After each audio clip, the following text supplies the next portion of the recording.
그러면 자 내가 통장을 만들었습니다. 제1의 네. 통장이에요. 네, 주택청약 통장이 있어요. 이거 뭐 들고 우체국을 갑니까? 아니요. 어디 가서 신청해요? 요즘에는 정말 주택청약이 너무 쉬워졌어요. 청약홈이라는 사이트 어플이 있어요. 청약홈에 가면 오늘의 청약, 오늘의 당첨자 발표 뭐 이런 게 뜹니다. 거기에 이제 청약 신청을 할 수 있는 그 뭐라 그러냐 그 부분이 있는데 거기에 들어가셔서 청약을 하면 되는데 그날 갑자기 모집 공고도 안 보고 그날 갑자기 청약을 신청하면 아까처럼 부적격자가 나온다든지 잘 모르고 자금 조달 계획도 안 세우고 하시는 분들이 많을 수 있어요. 자, 청약이 당첨이 됐어. 그럼 됐어요. 아까처럼 제가 20%의 계약금이 필요하다고 했잖아요. 예. 갑자기 20%그 많은 금액의 액수를 구하지 못하는 분들이 있을 수 있고 네. 아니면은 그 전형 아까 말씀드린 특별 전형의 소득 수준이 나 정도면 그냥 다 뽑히게 뭐 되겠지 하고서 넣었는데 알고 봤더니 100% 이하든지 130% 이하의 조건인데 그걸 넘는 경우 그럼 부적격자거든요. 그런 경우는 당첨이 된 거는 이력이 있기 때문에 재당첨 제한 기간에 걸리게 돼 그러니까 있어요. 쉽게 말하면 그럼 통장 날리고. 내가 돈이 부족한 것도 문제인데 넘치는 것도 문제인 겁니다. 그렇죠. 이 진짜 중요한 겁니다, 여러분. 중요합니다. 이게 또 만들면 되는데 그거 또 경쟁력을 키우기 위해서는 또 민영주택 같은 경우 주택 그 청약에 가입하고 나서 기간이 24개월 이후부터 그걸 점수로 치는데 다시 처음부터 해야 되는 거야? 그럼 점수가 떨어지기 때문에 그러니까 맨 처음부터 다시 한다고 보면 돼요? 그렇죠.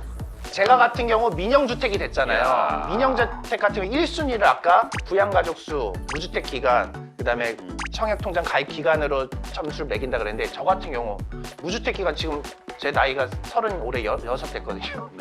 다 얘기하네. 그러니까 무주택 기간이 만 30세부터를 쳐요. 네이버에도 나와요. 아니면 혼인한 경우 30세 이전에 혼인한 경우 그때부터 무주택 기간을 정하거든요. 근데 저 같은 경우 만 30세이기 때문에 무주택 기간이어봤자 한 4, 5년밖에 되지 않았단 말이에요. 그렇고 부양가족이 아직 애도 없어요. 그렇기 때문에 점수가 낮아요. 이런 경우 1순위에서 가점제로 했을 경우는 절대로 제가 될 수 없는 경우거든요. 근데 왜 됐냐? 저 같은 경우는 특별 공급이기 때문에 추첨제가 있습니다. 그러니까 재수가 좋았다는 거 아니에요? 개 좋았지. 또 청약 신청 같은 경우 아까 청약홈을 통해서 회원가입하고 그다음에 공인인증서 요즘엔 공용인증서라 그러죠. 그냥 내 거 비밀번호 딱딱 누르고 네. 은행 어플 같이 쓰는 거. 네, 그래서 네. 거기에 들어가서 신청 누르고 들어가시면 알아서 그 통장하고도 연계가 되고 굉장히 쉽게 신청할 수 있고 또 다른 방법으로는 은행을 방문하셔서 또 청약을 신청할 수가 있는데 거기에는 좀 번거로움이 있죠. 어르신분들이니까 이제 뭐 앱을 사용 못 하시는 경우가 있잖아요. 어르신분들 같은 경우 은행에 가서 뭐 신분증이라든지 통장이라든지 내야 되는 뭐 서류들이 많기 때문에 웬만하면 이제 편리하게 청약홈에서 신청하시는 게 더 편하다. 그리고 또 한 가지 또 알려드리고 싶은 정보가 있다면 아까 말씀드린 대로 오늘의 청약 보고서 갑자기 그걸 보고서 청약을 신청하면 아까 말씀드린 부작용이 있을 수 있잖아요. 미리미리. 그렇기 때문에 미리미리 알 수 있는 또 어플이 있습니다. 네, 호갱노노라고 그런 어플이 있어요.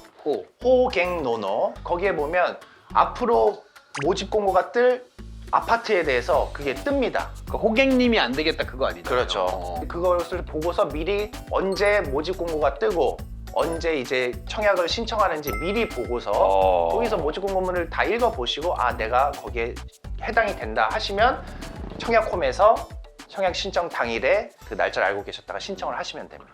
청약을 지금 내가 집이 필요하다고 바로 들어가서 막 하시는 게 아니라 그렇죠. 공부하시고 네. 조금 노력하시면 네. 이렇게 좋은 집에 들어갈 수 있어요.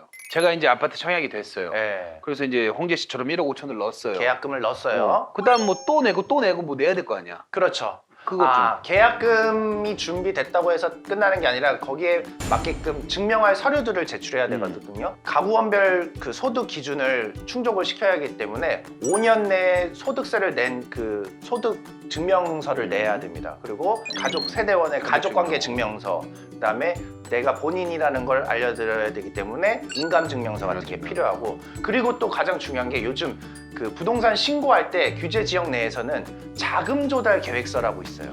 그게 뭐냐면 앞으로 이 집에 들어가기 위해서 어떻게 자금을 운동할 거냐? 만들 건지 그리고 입주 계획이 어떻게 되는지 그거를 작성을 해야 되거든요. 거기서 자기 자본이 얼마를 넣을 건지 그다음에 대출은 얼마나 받을 건지 그다음에 체계적인 계획을 써라. 그렇죠. 앞으로 입주를 안 하는 경우가 있을 부적격자가 있을 수도 있기 때문에 그거에 대해서 기본적인 계획을 밝혀야 되기 때문에 그런 자금 조달 계획서를 또 제출해야 되는 거예요. 대출은 얼마나 되는지 이런 것도 좀 알려주세요. 그렇죠. 중도금 대출과 잔금 대출이라는 게 있는데요. 중도금 대출은 중도금이 60% 정도 됩니다. 근데 중도금 대출은 보증기관에서 최대 5억까지 돼요. 그렇기 때문에 그 안에서 보증을 해주는데 60%에 80%까지만 중도금 대출이 돼요. 그럼 40%가 된다는 의미죠. 그리고 모집 공고에 따라 다르지만 2회 연체가 거의 대부분 가능합니다. 2회까지는. 네, 그러면 6회, 보통 5, 6회거든요. 중도금이 그 분납을 하게 돼 있어요.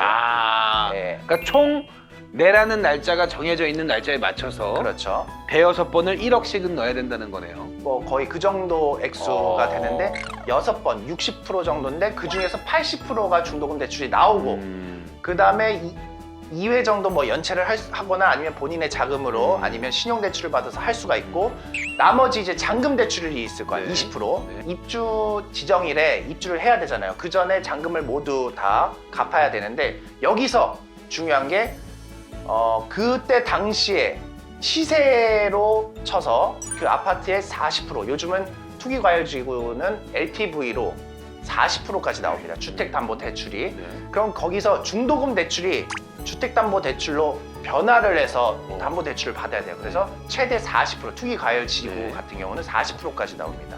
그렇기 때문에 그 당시에 시세가 청약 같은 경우는 새로 지은 아파트이기 때문에 시세가 없어요.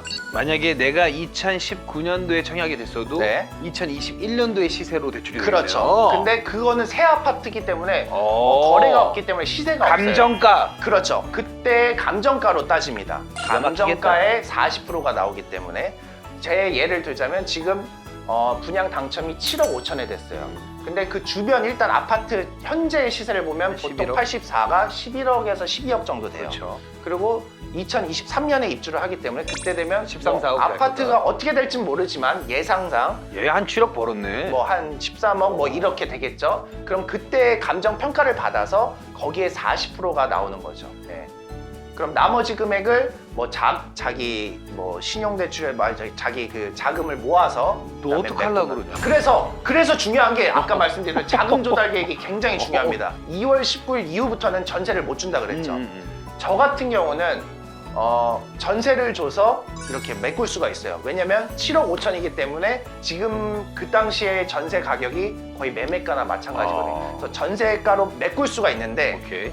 2월 19일 이후에 이제 되신 분들은 전세를 내줄 수가 없이 무조건 자기가 들어가야 돼요. 약간 약 올리는 거 같은데. 아니 이거를 잘 알고 계셔야 되기 때문에 알고 있어라. 대출 플러스 자기 자금이 어느 정도 있어야 이제 들어갈 수가 있게 오케이. 되고요. 그리고 2월 19일 이전에 되신 분 같은 경우는 또 여기서 또 중요한 정보가 있는데 그냥 전세 준다고 해서 또 되는 게 아니라 대출, 주택담보대출을 받으신 경우 6개월 이내에 의무를 들어가서 살아야 돼요. 근데 만약에 그러지 않고 전세를 내준 바로 준다. 경우는 페널티가 붙어요. 아. 왜냐면 은행에 주택담보대출을 받았기 때문에 은행과의 약정을 지키지 않은 거기 때문에 3년간 주택과 관련된 대출을 받을 수가 없는 페널티가 있거든요. 이런 정보 알고 있어야 돼요. 예를 들면 내가 아파트를 담보로 빌려놓고 살지 않았으니까 네. 너는 부득이한 대출을 한 것이다. 그렇죠. 엄청 많이들 이 영상을 통해서 공부하실 것 같아요. 아마 근데 이게 업로드가 2월 19일 이후기 때문에 그렇죠. 될 거기 때문에 앞으로는 여러분들 그렇기 때문에 자금 계획을 잘 세우시고 하셔야 된다는 거. 이제 개인적으로 궁금한 몇 가지들 툭툭툭 여쭤보도록 하겠습니다. 네. 저희 집은 네. 오늘 그냥 편안하게 살려고 작은 집을 선택해서 살고 있었어요. 네. 근데 저희가 청약을 다시 들어가고 싶은 마음이 생길 수 있잖아요. 그렇죠. 그러면 우리 집을 팔아요. 네.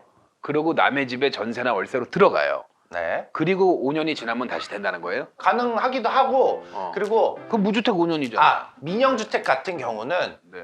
자기 주택을 처분한다는 조건 조건 안에서 안에. 6개월 내에 처분하는 조건 안에서 1순위가 될 수가 있어요. 네, 통장이 있으면. 민영은 네. 그러면 결국엔 돈을 많이 벌면 네. 내가 안정적인 패턴에 들어오면 네. 민영이든 국민이든 네. 여러분들이 공부 조금만 하시면 맞아요. 원하는 지역 안에서 좋은 집을 구하실 수 있는 기회가 있네요. 있죠. 네. 그리고 제가 오늘 말씀드린 건 저희가 지금 살고 있는 지역이 서울이고 제가 이번에 당첨된 곳이 서울이고 투기과열 지구에 포함되기 때문에 기준을 서울 기준으로 둔 거고 다른 뭐 경기도권이라든지 뭐 부산 뭐 지방에 계신 분들은 또 그 지역에 따라서 뭐 대출 한도라든지 규제가 다르기 때문에 이런 점은 그 지역에 사시는 분들은 좀 더 디테일하게 보시고 결정하시는 게 더 좋다는 걸 찍어드리도록 하겠습니다. 대표님, 네.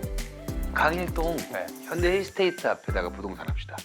그것도 괜찮다. 너 거기 살면서 오르락 내리락 하면서 도장만 찍어 집은 내가 팔게. 일단은 지금 뭐냐면 이런 당첨이 되고 나면 거기에 막 요즘은 자기네들 그 입주민들끼리 그래. 이미 예비 입주민들끼리 카페도 생기고 단톡방도 생겨요. 기본적으로 이제 시공사들이 어떻게 모집 공고에 어떻게 짓겠다가 나와 있지만 분명히 그 예비비가 따로 또 빠져 있어요. 그렇기 때문에 입주 예비 협회에서 또 시공사와 이렇게 조율을 통해서 좀 뭐 업그레이드를 한다든지 좀 부족한 부분은 또 이렇게 협의를 통해서 바뀔 수가 있기 때문에 그런 게 필요하더라고요. 그래서 제가 지금은 눈팅 중인데 부동의 1등 되어 강 힐스테이트 제가 앞으로 거기 진짜 계속 자랑하네 이 새끼.